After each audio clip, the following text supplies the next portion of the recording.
ભગવાન હજી તો હું 55 હું 5 જ વર્ષનો છું, મને જનોય નથી દેવાની, તો હું બ્રાહ્મણ કેવાનો? આપણે કહે ને જનોયા બ્રાહ્મણને જમાડાય, જનોયા બ્રાહ્મણને જમાડાય, મને જનોય પણ નથી દેવાની, તો તમે મારી શેની આરતી ઉતારો? એમનો જવાબ હતો કે હું તમારા પુણ્યની આરતી ઉતારું છું. નથી કહેતા બ્રાહ્મણમાં જન્મ લેવો એટલે પૂર્વ જન્મના પુણ્ય હોય તો જન્મ લઈ શકાય. અમે તમારા પુણ્યને નમસ્કાર કરીએ છીએ. બ્રાહ્મણ ગમે એવો હોય, એ અભણ હોય કે ભણેલો હોય, પણ બ્રાહ્મણના એ પુણ્યને નમસ્કાર કરજો.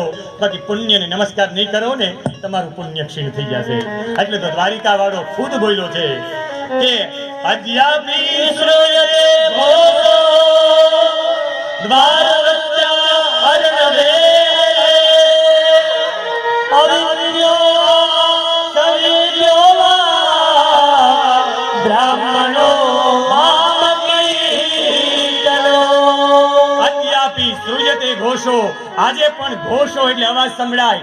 દ્વારવત્યા અર્ણવે હરે હે, દ્વારવતીના અર્ણવ એટલે સમુદ્રમાં હરિનો કે અવિદ્યોવા સવિદ્યોવા, એ ભણેલો હોય કે અભણ હોય, બ્રાહ્મણ મારું શરીર છે.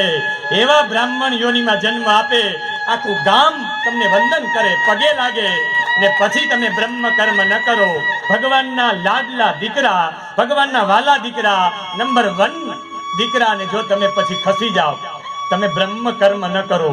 મારી તો પ્રાર્થના છે બ્રાહ્મણોને બધાને, તમારા 2 બાળકો હોય ને, તમારા 2 દીકરા કે 3 દીકરા હોય, એક દીકરાને સંસ્કૃત ભણાવજો અને કર્મકાંડમાં અને વેદમાં રાખજો.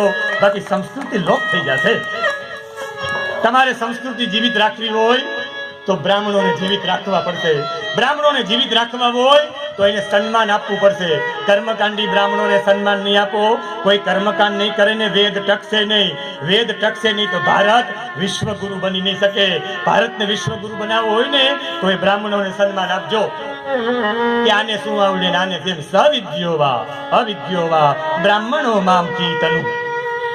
બ્રાહ્મણ મારું શરીર છે, એવો બ્રાહ્મણ બગડ્યો છે. 16મા વર્ષે